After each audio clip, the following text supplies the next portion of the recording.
Good afternoon, everyone. Welcome to today's webinar hosted by the American Academy of Pediatrics and healthychildren.org.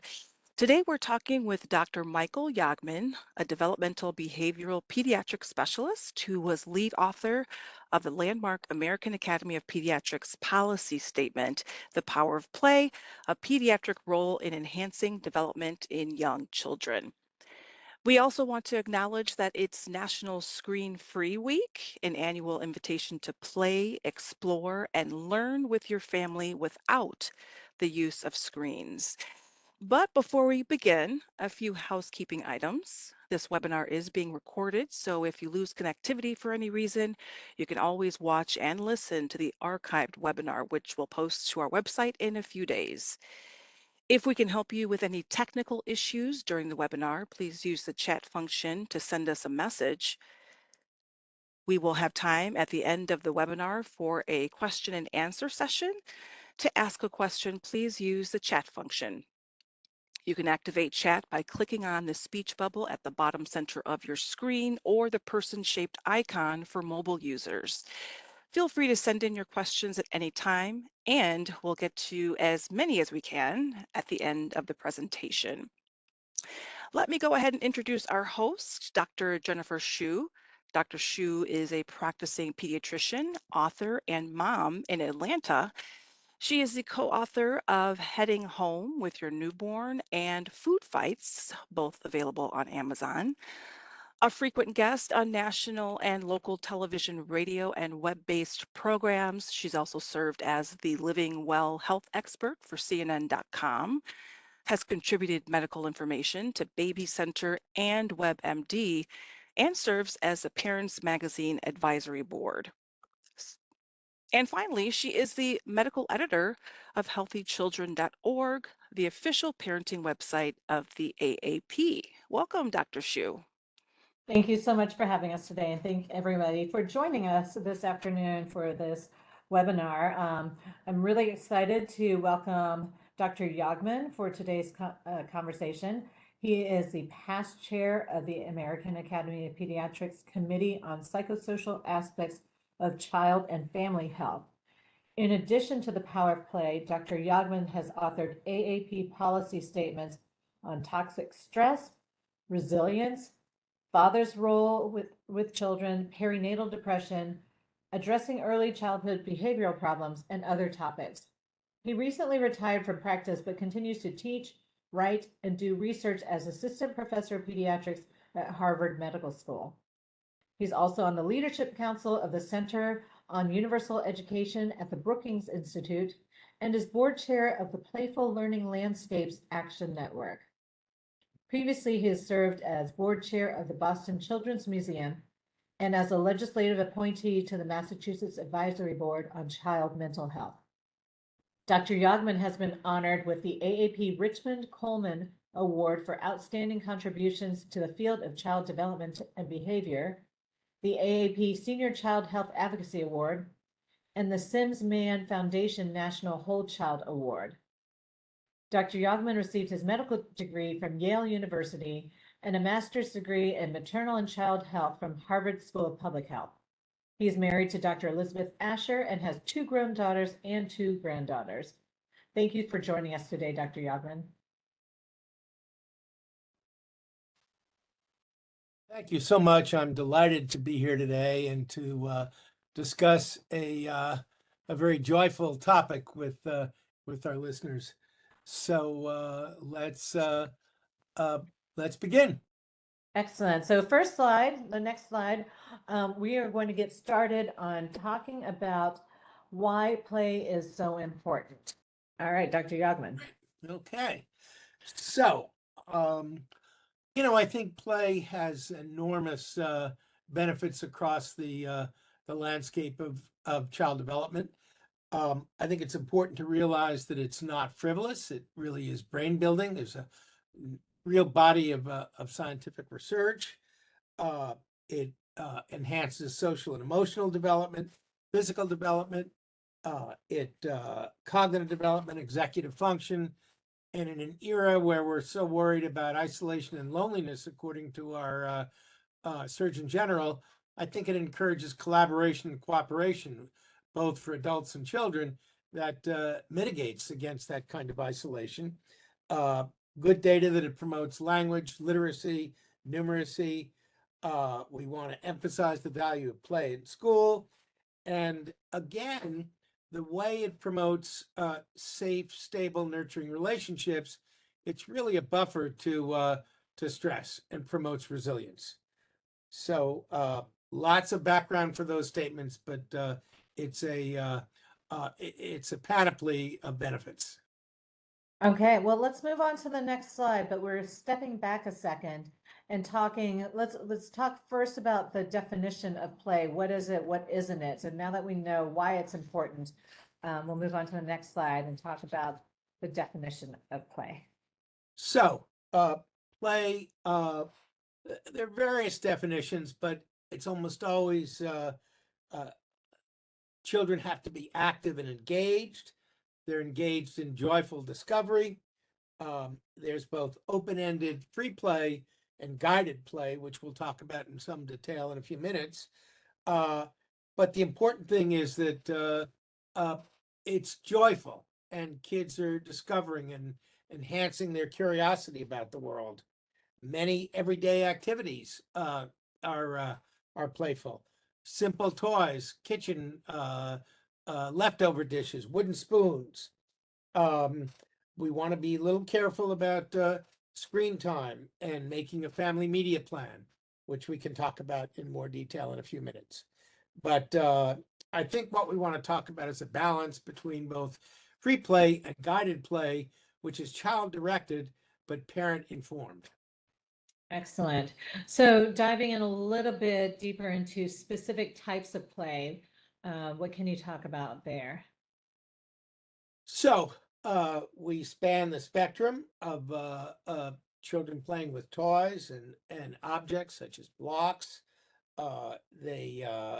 shape sorters, physical play, very important for fitness and healthy nutrition, keeping weight management, outdoor play, exposing kids to nature in safe playgrounds, pretend play, sharing stories, dress up, encouraging kids' imagination, creative opportunities, creative play, engaging kids in art and music and dance. And we have a wonderful new summary of research on the way exposure to arts enhances brain development and health. And lastly, problem solving, a major component of executive function, which play enables, particularly when kids work on problems together through play. I love that exposure to arts. Would love to hear more about that as the research progresses. But I think, so enjoyable. But and if it's enhancing our ability to learn and develop, I think that's a great benefit. Okay, so we're going into the next slide. We have busy families with really tight schedules. People are often tired.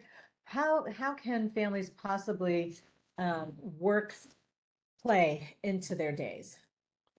So I'm well aware of the stresses on families with work responsibilities, all the things that parents are grappling with, but it's not the amount of time. It's and I think if one focuses on the joyful aspect of play for adults as well as children, you'll find that it's somehow a relief from the burden of all the other stressful activities you're engaged in as parents. It can be anywhere for small amounts of time.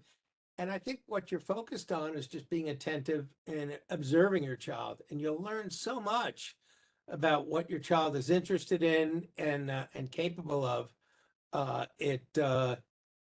So much of play in young children enables you to understand their nonverbal communication. Safe places to play. Critical that we create urban playgrounds that are safe. Some unstructured time. It's okay for kids to be a little bored at times, and that enables them to be creative. play, I talked about the importance of mitigating isolation. So play is an opportunity for kids to connect, to interact and bond both with other children and with their parents, fathers as well as mothers. Um, Play, we talked about its role as mitigating stress through the safe, stable, nurturing relationships that it enhances and encourages. And lastly, the qualities of pretend play, where kids lead, they dress up, they encourage, they imagine things, and it really creates wonderful discussions with prompts and questions that parents can query what kids are thinking about. Let's talk a little bit about specific recommendations at different stages of life, starting with infants. What kind of things should parents and caregivers consider when playing with babies? So I think the most magical time for parents is when they've gotten through the 6 weeks of fussiness and focusing on feeding and diapering and a lot of the chores. When that baby, lights up with a social smile at 3 to 4 months and coos, and you coo back to them, or you bicycle their legs and they laugh and giggle. um, this is the dream you've waited for, and that is really important. We call it uh, turn taking, serve and return, attunement, lots of names for it. But what's critical is that babies are learning through these brief moments at that age of the social aspects of language development. And it's really critical, but it's also just so joyful for parents. Um, the those kind of loving interactions, slightly older babies will begin to play peekaboo and pat a cake, and that has to do with understanding the development of memory, and objects can be hidden but can be found because kids remember where they're placed. So it's the development of object permanence and memory. uh, Reading, even at young ages, becomes important. Even exposure kids to the texture of books and to the sound of language. uh, Singing, counting, all of those things are can begin at an early age. Many people may have noticed that even reading books to kids in utero, they will actually preferentially remember those books postpartum. Uh, and then there's the whole issue about sensory exposure, exposing children to textures and positions, um, really enhancing their sensory experience.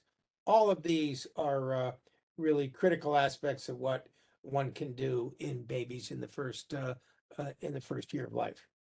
What are some examples of the cause and effect or object permanence games that parents could play? So in a way, peekaboo is one example because you're hiding and then you're uncovering your face, and the baby kind of remembers where you were. But you can take a toy and hide it under a blanket, and you'll see the progression of the baby when they track your hand movements to find the object. And then when you do it invisibly, they can still find the object at a slightly older age. They learn about cause and effect as part of that, so that you can take a little toy car and run it on the table, and they will mimic that. And then you can take a wind up toy and they will mimic that because they begin to understand the cause and effect. When you drop, and they'll do this all the time, they'll drive you nuts by dropping food off their table. Uh, but when they start to look down for it, not only to get you to pick it up, you're seeing that they're tracking cause and effect. They can drop an object and you pick it up. That's all what they're learning. It's always a fun game for both parties. Excellent. Exactly. Okay, we'll Helps go if on you have to a dog in the house. yes, as long as it's not chocolate or grapes or something like that. Exactly. So let's talk about toddlers. So this is an age group where you're starting to see some speech happening and more of the intellectual development. So what might some considerations be here? So reading becomes just so important at this age. And um, and they'll get distracted. They'll want to move around, but they'll come back to it, and they may have their favorite books. I still save some of the books for my own children because it was so terrific to remember those days. But the kids will often direct the play. They'll tell you what they want to do. When you're reading a story, you can narrate the action and ask them to embellish the story or to finish or make up their own story. Their language is really progressed.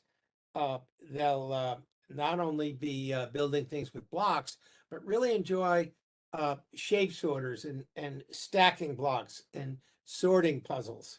So those are all things. And of course, what toddlers, now that they're really uh, moving around, walking, running, they'll use parents as a home base to try to go out and explore the world and then come back in and check in, and almost like a tetherball. And that's a wonderful opportunity to encourage their curiosity, but to provide that home base for security.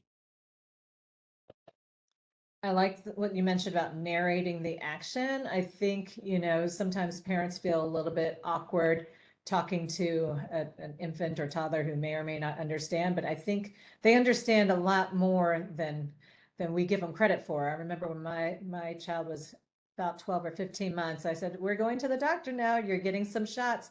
She just busted out into tears, and I had no idea she understood what I was saying. So I think parents just talk about your day, and you'll be surprised sometimes at what your child picks up on. So always fun to see that progression of understanding. And the kids are amazing at picking up on the pitch of your voice, the tone of your voice. There's this whole thing about people being repetitive, raising the pitch of their voice, which babies really lock onto. It's a wonderful adaptive, evolution is powerful, and the babies have been wired to have that kind of connection. Well, it certainly catches their attention if you're modulating your tone. All right, let's move on to preschoolers and school-age children. What do we need to know about play at these ages? Well, so there, life gets a little more complicated. I mean, the reading exposure is still critical and continues. They'll be more active in inventing their own stories. Uh, they'll also begin to engage in more make-believe and imaginative play, dress up, other kinds of, playing house or chase, the simple board games, but singing, art, drawing, exposure to music, those are all really important opportunities to give kids. And it can be as simple as they're taking a wooden kitchen spoon and banging it on a leftover dish. They'll make music out of whatever is available. The As they get a little older, games like Simon Says is a wonderful way to promote executive function, because kids learn to inhibit actions during the Simon Says game. They begin to be interested in about play dates and organized sports, not so much for competition, but for teamwork and for participation. And we talk about the importance of healthy exercise. Well, there you are. So all these activities, and I still remember fondly all the times I could go to my kids, whether it be soccer practice or whatever, and some of the best friends I now have as an adult, began back way back when. Definitely. I love those friendships. Talking a little bit more about play dates, I typically recommend them. Maybe if it's an only child or an oldest child who's used to being around adults, that might be a good experience for them to be around other children, especially if they don't attend daycare or preschool yet. And then the other time I typically recommend them highly is if a child seems to be uncomfortable at school, is being really shy, not interacting, maybe find one child or two that they can see outside of school and get used to them there. I think sometimes that can make the transition into a childcare setting better. But do you have recommendations on, certain types of play dates, or how many people should be involved, and how involved should the parents be or an adult be during these play dates? Yeah, that really introduced a really important concept. One is, I'm always struck by the fact that it's seldom that one size fits the same for all children. So depending on your child, some kids will want a one-on-one play date. Some kids will want a larger group. So I would let your child indicate what their preference is. But the wonderful opportunity for parents in play dates and in activities like this is a concept we call scaffolding, where if a child's not comfortable with a play date, but the parent's there, they can really provide the kind of comfort zone that enables the child to manage that discomfort and to um, feel good about it and to manage the challenge and to cope. And that's a really important construct. So parents' role is to be there when the child feels stuck and to help them. And that's known as scaffolding.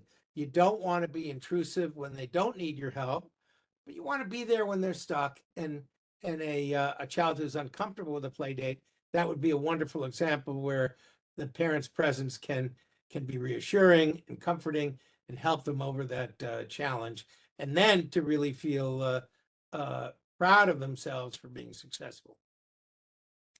Great. Yeah. And I think, as the child feels more successful, that scaffolding can be pulled back a little bit. But I like that concept where you're kind of spotting them or holding them up or helping them up when they need it.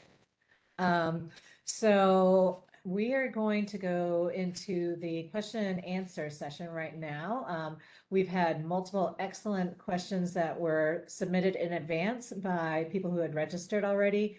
And we've also been getting different questions from attendees just during this webinar. One thing before we get to those, I wanted to ask you about is, I have parents talk to me about flashcards for kids to learn math, or really memorizing words, or teaching them how to read at a young age so they can see these tangible results and feel like that their child is learning. Well, what happens with play? How do you know that it's working or that it's successful or helping somehow? It seems like it's less tangible than learning to add or recognizing letters of the alphabet.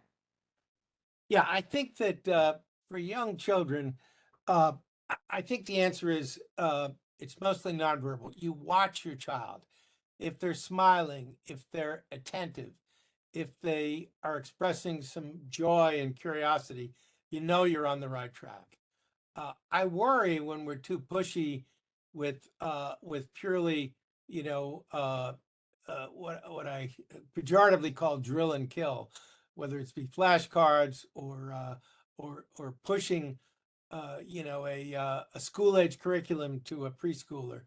I think that kind of robs the children of their ability to initiate and to be the active, engaged, learner that we really want them to become throughout their life. So the answer is fortunately, we're not testing kids to discover if they're learning at younger ages, but we're watching their expressions. And I think if you'll notice, and as they're older and can talk, they'll tell you what they are enjoying and what they're not enjoying. But I think that that's the way to tell. Excellent. Okay, so let's hop into some questions. The first question involves pretty much like different ages and family units. Is it okay for a child to just play with adults, such as parents or a nanny or grandparents? And what about, is it okay for them to play just with their siblings if they prefer to play with their siblings or a twin rather than with friends? What are your thoughts on that? Yeah, I mean, I think there are no absolute rules. I think that at some point you want children to have a variety of play partners. And if they're not, uh, it's fine to play with adults. If adults have the time, there'll be a place when adults would like some opportunity for their kids to have their own time and have their kids to play with other children or siblings. I think that I don't think there are any absolute rules that they shouldn't only play with adults or only play with siblings or only play with peers. I think, again, give your child the opportunity to participate in those decisions and try it out, see what their preference is. I like that variety. So maybe their preference is to play with a sibling more often than not, but also have other opportunities to branch out and get those experiences as well. We've gotten a lot of questions about screen time. If you could start by just saying what the recommendations are on how much or what kind of screen time is recommended or what should be limited. If a child is already kind of getting a lot of screen time, how would you pull back on that? Yeah, I think this is such an important topic, and I refer everybody to the family media plan that the Academy. I think we have it in the chat at the end. But I think it's important for parents to really weigh in and set some ground rules for really young children. There's really, no or very limited benefit of screen time. Um, I think even as kids get older, I think we need to set up some limits. I would say no screens at the dinner table, no screens in the bedroom. For older children, I think it's important that their access, if they are on social media, be monitored by parents. They should be aware that stuff they post may be public and come back to haunt them. We're very concerned about the risks that especially teenagers get into with screen time, and I think it's important to realize that screens are here to stay. What we want kids to be is digitally literate. In other words, to understand the risks as well as the benefits of screens.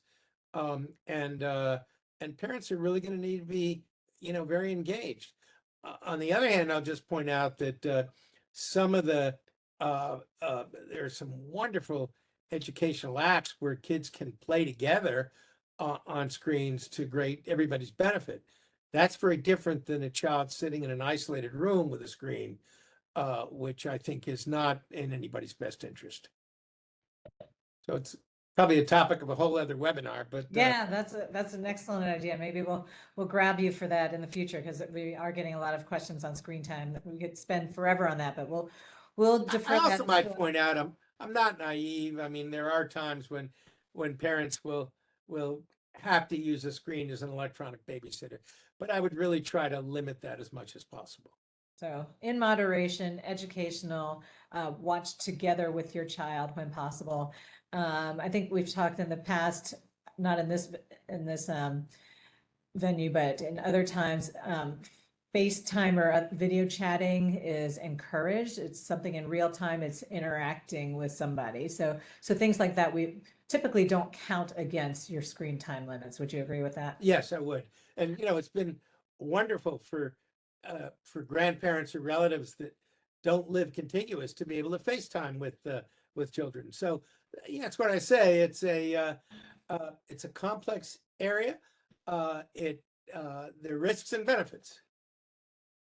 Okay, let's go on to, let's say, there are some questions about play and how it might relate to different types of therapy, such as if a child has fears or anxiety, or if a child has trouble with speech.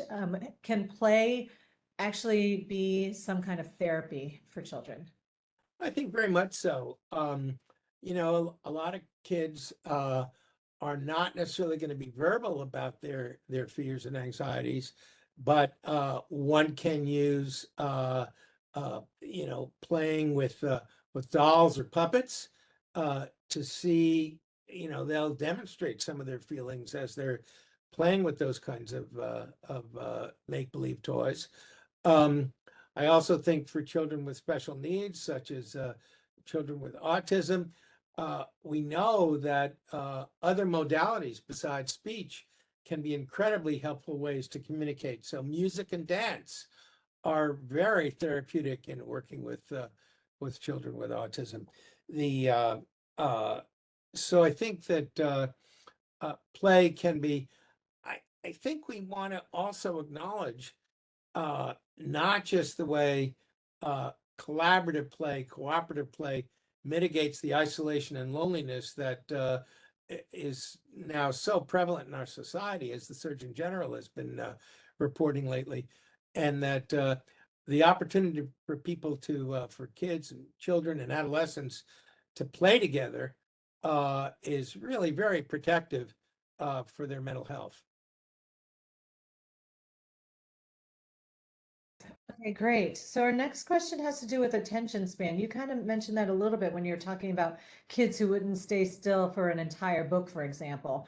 How long of an attention span can we expect from a child, when we try to play with them or read to them? And is it okay if they get tired of something and move on to something else? I mean, sometimes we're very goal oriented and we want to get this puzzle done or we want to get this book finished. What if a child wants to move on? Yeah, no, I think it's such an important point. I think you have to respect what the child wants. And number one, attention spans develop so that, in very young children, their attention spans are quite brief. As they get older, attention spans are longer. The issue is also very much dependent upon what they're interested in, what they're attending to. And so often if they're bored and distractible, they'll not want to pay attention if they don't like the book or if there's something else going on. And I think that we're too preoccupied with diagnostic labels and pejorative terms about attention. I think play is a wonderful way to encourage executive function. I mentioned the way Simon Says helps kids to inhibit movements and to learn that component of executive function. And I think we can do a lot toward mitigating children that were worried about their attention spans by tutoring executive function. And I wish schools would do more to tutor kids in executive function skills rather than just purely reading and math for kids with attentional problems. So parents may be more successful with multiple short spurts of play rather than trying to drag something out. Multiple short bursts, and also finding what the child, they're kids that are passionate about, whether it be model building or some particular hobby or interest, and that's wonderful. That you want to encourage, and Howard Gardner has a wonderful book about multiple intelligences, and I think we want to the degree that we can discover what your child is passionate about, support that 100%. Excellent. Okay, our next question has to do with toys. Is there such a thing as having too many toys? Why or why not? Yeah, I mean, I think that kids can be overwhelmed. We talk about attention, and they can be overwhelmed with too much of anything. There's a balance, but yeah, I mean, I think you try to find that middle ground. It's a good example again of scaffolding. You want to find toys that they're interested in, but you don't want to be too prescriptive about it. So, for example, there's a wonderful study by a terrific psychologist on the West Coast named Alison Gopnik, and she demonstrated that if you give a toy with multiple features, if the parents demonstrate everything about that toy to the child, they won't be interested. If you leave the toy with them, they will do much more toward exploring the toy on their own. And I think if you put too many toys out there at the same time, they don't know the environment's too overwhelming. It's a little bit like if you overstructure their activities after school, they need some time to think, to be creative, and to do their own thing. Okay. I think we're about to wrap up with the final question, unless more come in the chat, and I'll keep an eye on that. But the next question has to do with safety and play. Are there any safety considerations? You talked a little bit about physical play. What do parents need to keep in mind for that? Yeah, so it's interesting, but I think kids are asking for limits as they develop their independence and their curiosity. And the most clear-cut example is if your child begins to run away at a playground and thinks it's fun, but they're near a street, that's not okay. It's not safe. They need to hold your hand when they're crossing a street. And it's actually okay to say no and to set those limits. And it's a way that kids begin to develop their own self-identity. So they need to push against a barrier. They need to push against a boundary to figure out the distinction between me and not me. And parents shouldn't shy away from that. They want to encourage exploration. They want to encourage a degree of safe risk taking. But at the same time, there are some things that are beyond the pale. Earlier you mentioned about over-structured or over-scheduled children. How much is too much? How many activities are too many? How do you decide? Well, it depends on the child. You want to expose them to a variety of things and figure out what they really are passionate about. But, you don't want them to feel pressured or hurried. And you don't want them to be so overscheduled that they're exhausted and don't eat and don't sleep. So, let's, I think the take-home message for a lot of this is balance and moderation.